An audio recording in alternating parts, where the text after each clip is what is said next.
बच्चों, online school से आप मुकम्मल तालीम हासिल करके बोर्ड का इम्तहान बराए जमात नहम दहम बेहतर तौर पर पास कर सकते हैं। आप अपनी उम्र और तालीम के मुताबिक मज़ीद तालीम हासिल करें। वालदेन से फ़ोन या कंप्यूटर पर हमारी वीडियोस के ज़रिए तालीम हासिल करने की दरख्वास्त करें। रोज़ाना 1 से 2 घंटे ऑनलाइन पढ़ाई करें और जब आप स्कूल जाएंगे तो आपको मज़ीद किसी मदद की ज़रूरत नहीं होगी। इस तरह पढ़ाई करके अपना वक्त और वालदेन के अखराजात में बचत कर सकते हैं। ऑनलाइन स्कूल की कोई फ़ीस नहीं है। जूम पर भी क्लासेस का फ़ायदा उठा सकेंगे। हर क्लास और हर मजमून की मुकम्मल तालीमी वीडियोस मौजूद हैं। अजीज तलबा और तालबात, फ़रूक फाउंडेशन ऑनलाइन स्कूल के ज़रिए यकसा नसाब के मुताबिक तालीम हासिल करें। अगर हमारी वीडियोस पसंद आएँ तो चैनल को सब्सक्राइब करें और दोस्तों के साथ शेयर करें और बेल आइकन को लाजमी दबाएं ताकि आइंदा आने वाली तालीमी वीडियोस आप हासिल कर सकें। Assalamu alaikum students, I hope you are all doing well. So today we are going to start our new paragraph number 14. Last 3 lectures में हम लोगों ने 13 पैराग्राफ्स के ट्रांसलेशन सिनोनिम्स जो हैं वो इन डिटेल कर लिए थे। आज हम लोग पैराग्राफ नंबर 14 से स्टार्ट करेंगे। स्टार्ट करते हैं अपना behold worship your lord, offer namaz 5 times a day, keep Som in the month of Ramadan, pay readily the zakat, pour due on your property, and perform pilgrimage to the house of Allah, and obey your rulers, and you will be admitted to the paradise of your Lord. Behold, जान लो, worship your Lord, अपने अल्लाह की इबादत करो, offer यानी perform अदा करो, नमाज 5 times a day, दिन में 5 वक्त अल्लाह की इबादत करो और 5 वक्त की नमाज अदा करो। कीप सोम in the month of Ramadan, सोम यानी फास्ट यानी कि रोज़े, रमज़ान के महीने में रोज़े रखो। पे रेडिली द ज़कात, और ज़कात दो। Poor due on your property, अपनी जायदाद की। And perform pilgrimage to the house of Allah, और अल्लाह के घर में जो है वो इबादत करो। एंड ओबे योर रूलर्स, और अपने हुक्म देने वालों को ओबे करो। And you will be admitted to the paradise of your lord, जिससे तुम्हें अल्लाह की जन्नत में दाखिल कर दिया जाएगा। सोम मीन्स फास्ट यानी रोज़े, पे मीन्स रिवार्ड यानी कि पे यानी कि अदा करो यानी कि गिव, प्रॉपर्टी यानी कि आपके जो है वो वेल्थ, मनी, ये सब चीज़ें जो हैं वो प्रॉपर्टी में आ जाती हैं। ओबे यानी कि अपने मतलब कि चलो, राह पर चलो, ताबे करो यानी कि हुक्म मानो। योर रूलर्स, अपने हुक्म करने वालों का। एडमिटेड का मतलब है एंटर, टू एंटर यानी कि दाखिल कर देना। और फिर तुम्हें अल्लाह की पैराडाइज होती है जन्नत यानी कि हेवन ऑफ योर लॉर्ड, अल्लाह की जन्नत में डाल दिया जाएगा।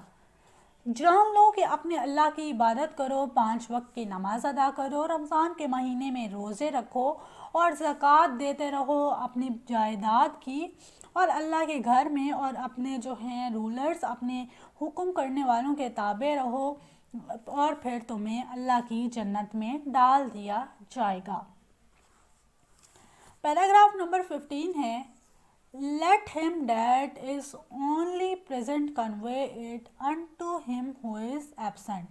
Let him that is present convey it unto him who is absent. कि let him this is that is present, कि ये आज है, इसको जो है कन्वे कर दिया जाएगा उस तक जो कि गैर हाजिर है। And if you were ask about me, अगर तुम मेरे बारे में मुझसे पूछोगे, वॉट वुड यू से, तो तुम क्या करोगे, क्या कहोगे।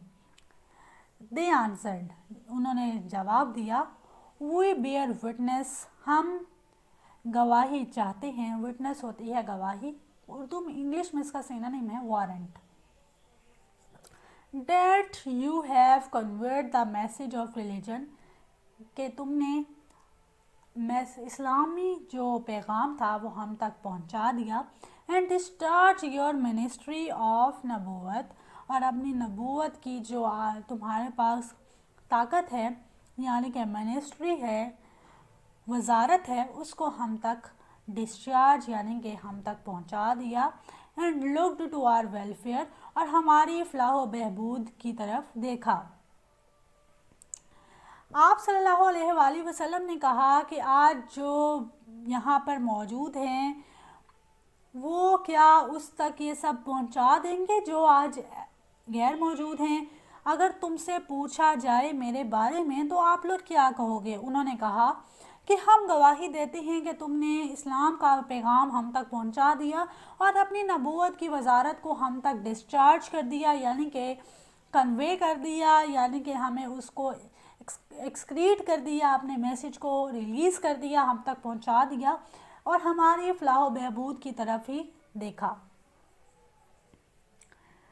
Thereupon Allah's Rasul lifted his forefinger towards the sky and then pointing towards people said, Thereupon वहीं पर ही अल्लाह के नबी, अल्लाह के रसूल ख़ातमुल नबीयीन सल्लल्लाहु अलैहि वसल्लम ने अपनी उंगली को उठाया आसमान की तरफ और फिर लोगों को उसकी तरफ इशारा करते हुए कहा, ओ लॉर्ड बेयर दो विटनेस अनटू इट, इनकी गवाही ले लो।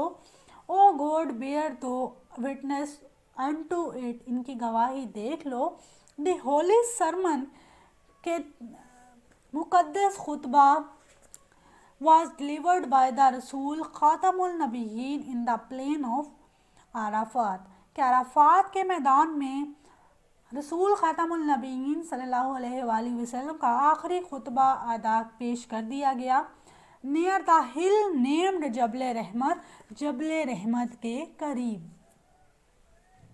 It can be claimed as a first ever, और ये दुनिया का पहला जो है वो अच्छा खुतबा कहलाया गया। Ever universal character of human rights, के universal charter of human rights जो कि इंसानी हक में सबसे बेहतर समझा गया। All the obligations of Islam, दुनिया के इस्लाम की तमाम तालीमात है बिन प्रिसाइजली का मतलब होता है टू द पॉइंट, यानी कि short concise and beautifully mentioned there in, कि इसके अंदर बहुत अच्छे तरीके से मेंशन की गई थी, यानी कि उसका जिक्र किया गया था। स्टूडेंट्स, जो हमारे पास पैराग्राफ नंबर 16 और 17 है, इसमें मैं एक दफ़ा आपको दोबारा से बता रही हूँ कि अल्लाह के रसूल सल्लल्लाहु अलैहि वसल्लम ने अपनी बड़ी फिंगर का इशारा जो है वो आसमान की तरफ किया और लोगों को उस तरफ इशारा करके कहा कि ए खुदा, ये मेरी विटनेस है, ये मेरी गवाही ले लो। हज़रत मोहम्मद सल्लल्लाहु अलैहि वसल्लम का जो आखिरी खुतबा है ख़ातमुल नबीयीन का, वो मैदान अराफात में लोगों तक पहुंचा दिया गया है, एक पहाड़ी के दरमियान जिसका नाम जबल रहमत है। It can B will be claimed as the first ever universal charter correct of human rights, और ये इंसानी हकूक़ का सबसे खूबसूरत चार्टर है जिसमें तमाम ऑब्लिगेशंस यानी कि तमाम हदायत इस्लामी हैं, जिनको प्रिसाइजली यानी कि कंसाइज और मुख्तसर अंदाज में और ख़ूबसूरत अंदाज में यहाँ पर बताया गया। स्टूडेंट्स, खुतबातुल हज ये विदा था हज़रत मोहम्मद सल्लल्लाहु अलैहि वसल्लम का, जिसका ज़िक्र सीरत इब्ने हिशम में है।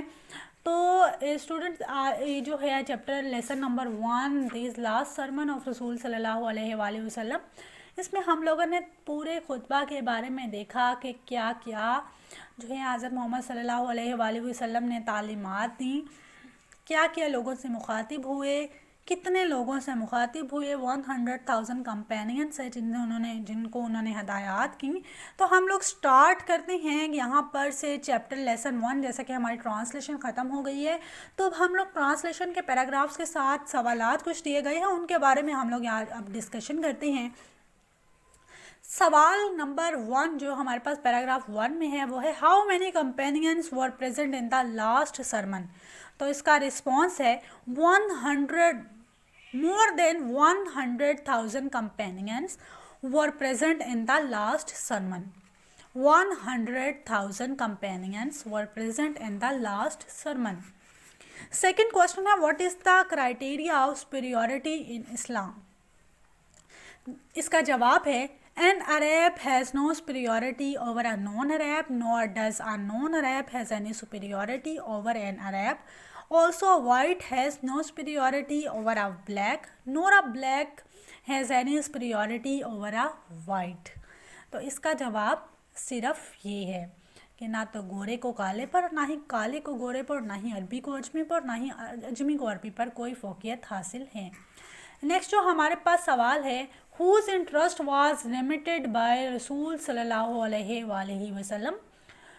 तो इसका जो आंसर है डैट इज़ पैराग्राफ जो हमने 5 पढ़ा था उसमें लिखा हुआ है, पेज के टॉप पे लिखा हुआ है and the first amount of interest that I remitted is was Abbas Ibne Abdul Muttalib has to receive verily it is limited entirely. इसको मुआफ़ किया गया था।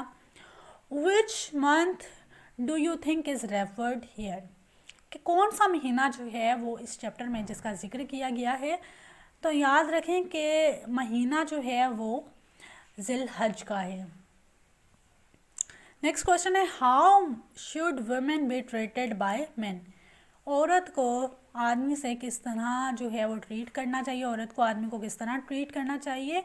Treat the women kindly paragraph number 7 है, वो जो पूरा पैराग्राफ है ये इसका रिस्पॉन्स है यानी इसका आंसर है। नेक्स्ट हमारे पास जो है पैराग्राफ नंबर 13 उसका आगे एक क्वेश्चन है what has been left by रसूल फॉर मुस्लिम्स, कि what has been left by the रसूल ख़ातमुन नबिय्यीन फॉर मुस्लिम्स, कि क्या जो है मुसलमानों के लिए हज़रत मोहम्मद सल्लल्लाहु अलैहि वसल्लम ने क्या मुसलमानों के लिए कहा। उन्होंने कहा कि मैं यहाँ पर तुम लोग को गुमराह नहीं होने दूंगा। पैराग्राफ नंबर 13 है I have left amongst you, मैं तुम में रह गया हूँ, अकेला हूँ। That will never lead you ashtray the book of Allah which if you hold fast you will never go ashtray. ये इसका आंसर है। नेक्स्ट जो क्वेश्चन है उसका नेक्स्ट जो है ये लास्ट हमारे पास चैप्टर का क्वेश्चन था जो कि पैराग्राफ्स के दौरान जो है वो ट्रांसलेशन में इनके जवाबात जो है वो मौजूद थे, इनके बारे में तो आपको पता चल गया।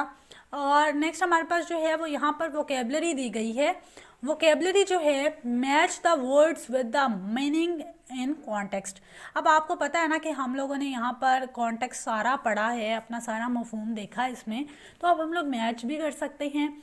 तो एक्सरसाइज की तरफ मूव ऑन करते हैं। एस्पेक्ट्स का मतलब होता है पहलू। पहलू जो हैं, पहलू यहाँ पर कौन से हैं, साइड्स से मैच हो रहे हैं, साइड्स यानी कि इतराफ। अश्योरेंस का मतलब है रिलेटिंग टू हैवी इंटरेस्ट, इसको हम इसके साथ मैच करेंगे। प्रोजेनी यानी कि चिल्ड्रन यानी कि बच्चे। रिमिट है टू फ्री समबॉडी फ्रॉम, किसी को मुआफ़ कर देना। इग्नोरेंस है लैक ऑफ अवेयरनेस। आपने एस्पेक्ट्स को मैच करना है साइड्स के साथ, अश्योरेंस को आपने मैच करना है रिलेटिंग टू हैवी इंटरेस्ट के साथ, प्रोगनी को आपने मैच करना है चिल्ड्रन के साथ, रिमिट को आपने मैच करना है टू फ्री समबॉडी फ्रॉम के साथ, इग्नोरेंस को आपने मैच करना है लैक ऑफ अवेयरनेस के साथ। नेक्स्ट देखा जाए तो बी पार्ट हमारे पास है freely is the word that you have read in the text. Freely आपने जो है वो टेक्स्ट में पढ़ा होगा। विलिंगली आपने दूसरा वर्ड आपने देखा होगा। Consult a dictionary to know the difference in the meaning of words both. Willingly और फ्रीली, इनके दोनों के मतलब जो हैं वो आपने कॉन्टेक्स्ट में देखे होंगे। फ्रीली का मतलब होता है आज़ादाना तौर पर, विलिंगली का मतलब होता है चाहना। एक तो चीज़ होती है ना आज़ाद कर देना, उसमें आप चाहते हो नहीं चाहते, आप करना चाहते हो नहीं करना चाहते, आपके ऊपर अपनी मर्जी होती है। विलिंगली भी कुछ इसी तरह मैच होता है इसमें, लेकिन ऐसा काम होता है कि फ्रीली में तो आप जानते हो कि आपने वो करना है नहीं करना, लेकिन विलिंगली में ऐसा मतलब आ जाता है कि आपको एक काम करने में आपकी उसमें चाहत जो है वो ज़्यादा इन्वॉल्व होती है, आपकी जो उसमें आपके उसमें जो वांटिंगनेस है वो ज़्यादा इन्वॉल्व होती है। तो दोनों को आपने, चैप्टर तो आपने पढ़ लिया तो आप इसको खुद से डिफाइन करें तो वो ज़्यादा बेहतर है। आपकी प्रैक्टिस भी हो जाएगी क्योंकि टेंसेस भी बहुत इंपॉर्टेंट होते हैं, ठीक है। इस जो ग्रेड 7 पर टेंसेस भी इंपॉर्टेंट होते हैं, तो आप इसको अच्छे से देख लीजिएगा। मैंने वैसे आपको बता दिया है कि फ्रीली जो है इस्लाम जो है वो हमें आज़ादी देता है, और इस्लाम हमें कुछ ऐसे पहलू भी देता है जिसमें हम लोग अपनी विलिंगनेस को देखते हैं कि क्या आया, हम इसमें चाह भी रहे हैं या नहीं चाह रहे। तो दोनों वर्ड्स को आपने अपने सेंटेंसेस में यूज़ करना है, और ये आपने सेल्फ असेसमेंट के तौर पर ख़ुद यूज़ करना है। चैप्टर को स्टडी कर लें, बेहतर रहेगा, फिर आप इसको अच्छे से टेंस में भी यूज़ कर सकते हैं। Read paragraph 1 of the lesson identify, आपने लेसन नंबर 1 का जो पैराग्राफ 1 है उसको स्टडी करना है। उसमें फिर आपने देखना है कि टॉपिक, पूरे का जो पैराग्राफ है उसका क्या टॉपिक बन रहा है, कौन सी उसमें डिटेल्स हैं, और उसमें मेन आइडिया जो है वो टॉपिक का वो क्या दिया जा रहा है। नेक्स्ट हमारे पास जो है आंसर्स द फॉलोइंग क्वेश्चंस हैं। हमारे पास 6 आंसर क्वेश्चंस हैं। क्वेश्चन आंसर्स आपने खुद देखने हैं चैप्टर में कि कौन कौन से सवाल का क्या जवाब है, और क्योंकि स्टडी तो हमने सारे चैप्टर की कर ली, और मैंने पैराग्राफ के साथ जो क्वेश्चंस हैं उनके बारे में भी आपको अच्छे से बता दिया हुआ है, ठीक है। तो क्वेश्चन आंसर्स आपने खुद से इसको करना है, प्रिपेयर करना है, हेल्प आपको मिल जाएगी। पैराग्राफ के अंदर से ही आंसर्स को ढूंढना है आपने। फिल इन द ब्लैंक्स मैं आपको करवा देती हूँ। Fill in the blanks with suitable words given below. इनमें से वर्ड्स हैं, इनमें आपने लगाना है Islam dash all the aspects of life. Islam covers all the aspects of human life. All praise be to Allah, praise आएगा second में। You will be held answerable for your actions, third में आपका word जो है वो answerable आएगा। Womens are are helpers, women are are helpers, helper जो है वो फोर्थ में आएगा। There is no god but Allah, the one having no partner आएगा यहाँ पर फिफ्थ ट्रांसलेशन वो फिल इन द ब्लैंक में। Every Muslim is the brother of every other Muslim, एक मुसलमान दूसरे मुसलमान का भाई है। तो पहली फिल इन द ब्लैंक में कवर्स आएगा, दूसरी फिल इन द ब्लैंक में प्रेस आएगा, तीसरी फिल इन द ब्लैंक में आंसरेबल आएगा, fourth fill in the blank में हेल्पर्स आएगा, fifth fill in the blank में पार्टनर आएगा, sixth fill in the blank में ब्रदर आएगा, ठीक है स्टूडेंट्स। यूज़ ऑफ थ्रेसर्स, इसमें आपने सिनोनिम्स के बारे में देखना है। सिनोनिम्स आपको दिए गए हैं, एग्जांपल्स मैंने आपको चैप्टर के अंदर बहुत अच्छे से बताए थे, ठीक है। नेक्स्ट डी में जो है वो आपको सिनोनिम्स ही बताने हैं, तो जैसे मैंने आपको बताया वो आपने एग्जैक्ट उसको देखना है। ग्रामर है कॉमन नाउन, नाउन आपको पता है कि नाउन क्या होता है, को किसी खास जगह या चीज़ के नाम को हम लोग नाउन कहते हैं। Common noun is the name given in common to every person और the thing of the same class और kind. For example women, dog, bag, office, hospital, etcetera. A common noun does not require a capital letter and takes an article before it. Common